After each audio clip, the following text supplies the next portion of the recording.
জীব কৃষ্ণ বিমুখ হয়ে যে অনাদি অবিদ্যাগ্রস্ত হয়ে জন্ম মৃত্যু চক্রে কর্মফল ভোগ করছে, দয়াটা কি? আপনাকে এখন ভালো মন্দ পঞ্চ উপচারে খেতে দিলাম, 3 ঘন্টা পর ক্ষুধা লাগবে কিনা? আপনাকে ঘর বেঁধে দিলাম, ঝড়ে ভাঙবে কিনা? আপনাকে বস্ত্র দিলাম, বস্ত্রটাও বিনষ্ট হবে কিনা? আপনাকে অর্থ দিলাম, সেই অর্থ আপনার বিনষ্ট হয়ে যাবে। প্রকৃত দয়া, প্রকৃত দান কি? মহাপ্রভু বললেন, অনাদিকালের অবিদ্যাগ্রস্ত জন্মচক্রে ভ্রমমান এই জীবগুলিকে, দুঃখময় জীবগুলিকে যদি কৃষ্ণ নাম, কৃষ্ণ প্রেম হৃদয়ে সঞ্চারিত করে বহির্মুখ থেকে তাদের কৃষ্ণমুখী করা যায়, এটাই হলো দয়া, এটাই হলো শ্রেষ্ঠ দয়া, এটাই জীবের প্রকৃত দয়া। দয়া করবার সামর্থ্য আমাদের কই, তবে এটাই দয়া। মহাপ্রভু শুধু বলেননি, নিজে আচরণ করছেন। এটা অদ্ভুত দিলা। মহাপ্রভু চৈতন্য মহাপ্রভু চলেছেন আজান উলম্বিত ভুজ নিয়ে, প্রেম উন্মত্ততায় ভাবের ঠাকুর চলেছেন, প্রেমের ঠাকুর চলেছেন। সেদিন ঘোল বিক্রি, এক ঘোল ফেরি করে বিক্রি করে উনি পথ দিয়ে আসছেন। হঠাৎ চৈতন্যদেবকে সম্মুখে দেখে বললেন, আরে সোনার পর্বত সম তপ্ত কাঞ্চনময় শ্রীঅঙ্গ কেই নি, আজান উলম্বিত ভুজ তপ্ত কাঞ্চনময় তরঙ্গে বদনে সেই হরিনামের মধুমাখা, আর তার বদন দর্শন করে বিমোহিত হয়ে কোন আকর্ষণে ছুটে গিয়ে চৈতন্য মহাপ্রভুর সামনে বাগ নামিয়েছেন। মহাপ্রভু তো দাতা শিরোমণি বললেন, মাটির পাত্রে কি আছে তোমার? বলে, প্রভু ঘোল আছে। বলে, দেবে আমায়, দাও। আর প্রভু চাওয়ার সাথে সাথে চিত্তের কেন কি আবেদনে তাকে দিয়ে দিল। প্রভু মাটির পাত্র বড় ভালোবাসতেন, মাটির পাত্রে সে ঘোল সব পেয়ে নিলেন। যেই পেয়ে নিয়ে হাড়ি শূন্য হয়ে গেছে, ঘোলালা বিক্রেতা বলছে, প্রভু মূল্য দিন। বলে, মূল্য চাইছো, কিন্তু আমার কাছে তো পয়সা করি নাই। বলে, তা বললে তো আমার সংসার চলবে না প্রভু।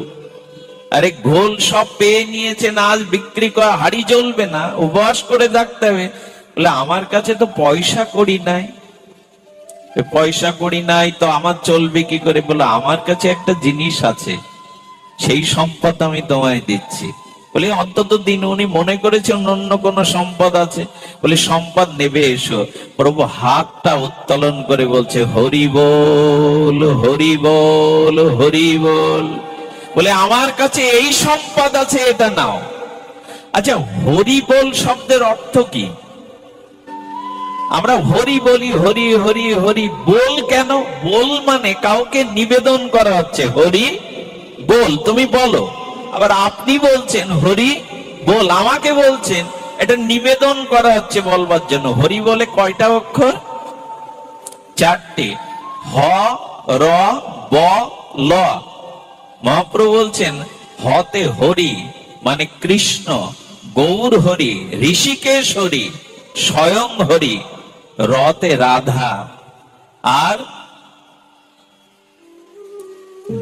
হ্যাঁ হরি বল, বতে বৃন্দাবন, আর লতে লীলা। হরি বল বলা মানে রাধা মাধব সহিত বৃন্দাবনের লীলা স্ফুরতি হওয়া।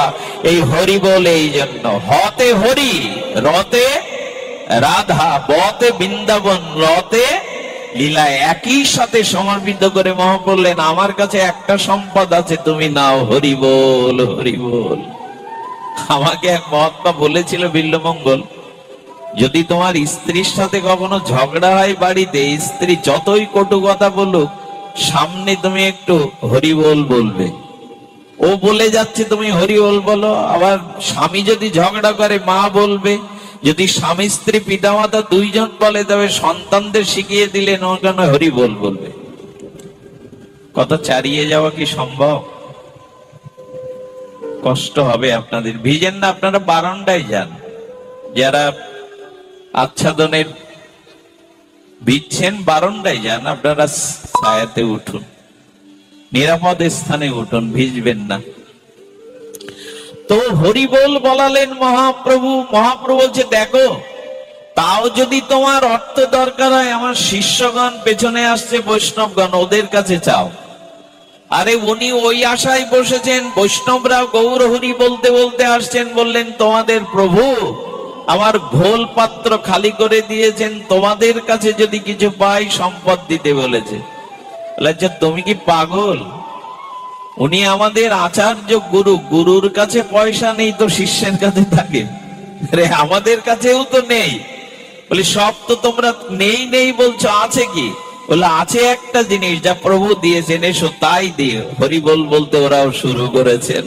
হরিবোল বলো, এটাই সম্পদ। গৌরাঙ্গের দুটি পদ, যার প্রেম সম্পদ সেজনা ভক্তি রসসার। ওগো, যার ভক্তি এসেছে, গৌর নাম এসেছে, তার অভাব থাকে? অভাব থাকে না।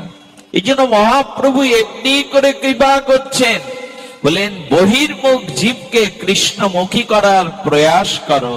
আপনি আচারে জীবকে এই শিক্ষা দাও, এটাই হলো প্রকৃত দয়া। আজকে যারা এখানে অষ্টকালীন সংকীর্তন, অষ্টকালীন লীলা কীর্তন এবং ভাগবত দিচ্ছেন, এরাই প্রকৃত দয়া করছেন। অর্থ ব্যয় করে, কষ্ট স্বীকার করে এই যে জীবগুলিকে প্রেম ভক্তি দানের, শাস্ত্র মর্মত্ম দানের ব্যবস্থা করেছেন, এটাই হলো দান, এটাই হলো দয়া। যারা গোবিন্দ কথার আয়োজন করে, ভাগবতের আয়োজন করে, এই ভাগবত বিতরণই হলো, ভাগবত অন্যের মধ্যে প্রচার হলো, এটাই হলো প্রকৃত জীবে দয়া। নামে রুচি। মহাপ্রভু বললেন এইটাই কেবল আমাদের উপলব্ধিতে আনতে হবে, নামে যেন রুচি হয়, তৃষ্ণার্ত চাতকের মতো যেন রুচি হয়। এই রুচি নিয়েই হরি নাম। দেখুন রুচি কেন দরকার, আমি আগেও বলেছি। একটি ময়লা বস্ত্রের উপরে সাবান রেখে ঘষলে কাপড় পরিষ্কার হবে না, ডিটারজেন্ট উপরে দিলে কাপড়ের উপর পরিষ্কার হবে না, ওখানে তৃতীয় একটু বস্তু চাই, জল। আচ্ছা, ময়লা বস্ত্রের উপরে সাবান দিলেন, পরিষ্কার হবে? ডিটারজেন্ট দিলেন, জল দিলেন না, পরিষ্কার হবে কি বাবা? যতই ঘষাঘষি করি। মহাপ্রভু বললেন নাম নিলে হবে, তবে নামের সাথে একটু রুচি জাগাও, একটু রুচি জাগাও। এই রুচিটাই হরি নামে প্রেম এনে দেবে, আর কিছু নয়। এক কৃষ্ণ নামেই পাপ যাবে, আর কৃষ্ণ নাম নিতে প্রেম পাবে, তাও ব্রজ প্রেম। একটু রুচিতে বলো, একটু ক্ষুধা জাগিয়ে বলো। এই রুচি জাগিয়ে হরি নাম, এটাই মহাপ্রভু বলেছেন। আরেকটি আমার মন বিচলিত হয়ে গেছে, তারপরে বলি বৈষ্ণব সেবন। এই বৈষ্ণব সেবন মানে বৈষ্ণব সঙ্গের কথাই মহাপ্রভু বলেছেন। একটা অদ্ভুত বিষয় হলো এই সঙ্গ। যতদিন শুদ্ধ ভক্ত সঙ্গ না হচ্ছে, ততদিন আমরা করব। আর আত্মহত্যার সিদ্ধান্ত এইভাবে নিলেন, আমি যখন কারো উদরের পরিপূরণ করতে পারলাম না, তখন আমার মৃত্যুটা যেন কোনো প্রাণী তার উদরের ক্ষুধা নিবৃত্তি করে হয়। সিদ্ধান্ত বুদ্ধি করে জঙ্গলে গেছেন যেখানে বাঘের গুহা আছে, অন্তত আমাকে খেয়ে তার উদর সেবন না। আমি তো কারো উদরে কিছু দিতে পারলাম না, অযোগ্য, ব্যর্থ আমি, স্ত্রী পুত্রের অন্ন দিতে পারলাম না, আমাকে খেয়েও যেন কারো ক্ষুধা নিবৃত্তি হয়। এই যেন মৃত্যুকে আলিঙ্গন করে বাঘের গুহার দিকে, বাঘ ও গুহার সামনে যখন তার শিকারী আসতে দেখে প্রস্তুত নেবে, ভাগ্য বলে বাঘের গুহার উপরে একটা বৃক্ষের শাখায় বসেছিলেন রাজহংস।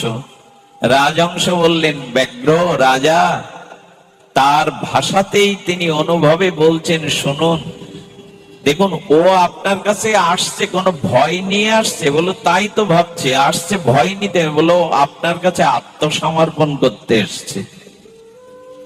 ও আপনাকে ভয় পাচ্ছে না, আপনার ক্ষুধা নিবৃত্তি করবার জন্য আপনার কাছে চিরজীবনের মতো নিজেকে উৎসর্গ করতে আসছে। ও বড় অভাবী। দেখুন ওর ভয় নেই, ডর নেই, ও আপনার কাছে সমর্পণ করবে বলে।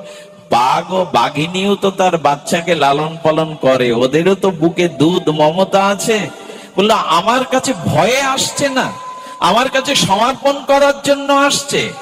যখন সামনে গেছে তখন বলছে, জানেন ওর স্ত্রী পুত্র খায় না, না খেয়ে মরতে বসেছে, তাই অনুশোচনায় আপনার ক্ষুধা নিবৃত্তির জন্য জীবন উৎসর্গ করতে এসছে। বাঘ বললে, আহারে, একে স্বীকার করা আমার উচিত নয়। আচ্ছা, ওকে দাঁড়াতে বলো। দাঁড়িয়ে ও গুহার মধ্যে থেকে একটা মোহরের থলে বলছেন, আমি মাঝে এক মানুষকে শিকার করেছিলাম, তার কাছে এই মোহরের পুল্লি পেয়েছিলাম, এটা তো আমার খাদ্য না। চেলে দিল, নিয়ে যাও, অভাব দূর হোক। ওই এনে তার 5 বছর চললো। কিন্তু অলস ব্যক্তির হাতে ধনসম্পদ দিলে আর একটা বিপদ, ওই বসে বসেই খাবে, চেষ্টা করবে না। 5 বছর পরে আবার অভাব, মনে করেছে আবার বাঘের কাছে যায়, আবার বাঘের কাছে গেলে যদি কিছু দিয়ে দেয়। সেদিনও বাঘ ওকে আসতে দেখে বলছে, ও এই তো সেই, নিশ্চয়ই আবার অভাবে পড়েছে, আমার কাছে শরণাপন্ন হতে এসেছে, আমি যা আছে তা দিয়ে দিই। ও নির্ভয়ে আসছে। কিন্তু পার্থক্য কি জানেন? পার্থক্য একটাই, সেদিন বাঘের গুহার উপরের শাখায় রাজহংস ছিল না, সেদিন ছিল বক। এই বক বলছেন, আপনি বনের রাজা, আপনি পরাক্রমী, অথচ আপনাকে ভয় পাচ্ছে না। কি সাহস ও দুঃসাহস মানুষের! আরে, আপনাকে ভয় না পেয়ে আর আপনার কাছে চলে আসছে, আর আপনিও চুপচাপ বসেছেন। বলো, ওই সেই ব্যক্তি, অভাবী ব্যক্তি। বলো, অভাবী নয়। আরে, ও আপনাকে ভয় পাচ্ছে না। আপনি যে বনের পরাক্রমশালী ব্যাঘ্র, আপনার কোনো অস্তিত্ব নেই, মর্যাদা নেই। বাঘের মাথা ঘুরিয়ে দিল বক।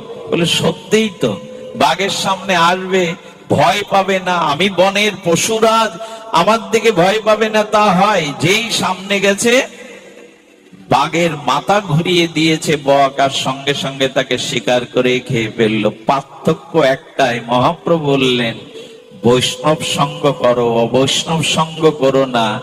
সেদিন ছিল রাজহংস, তাই মৃত্যুর হাত থেকে সম্পদ পেয়ে ফিরে এসেছিল।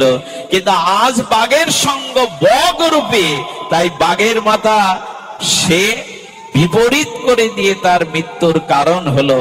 আমাদেরও পতন হবে যদি বৈষ্ণব সঙ্গ না করি, যদি শুদ্ধ সঙ্গ না করি, আমাদেরও পতন হবে।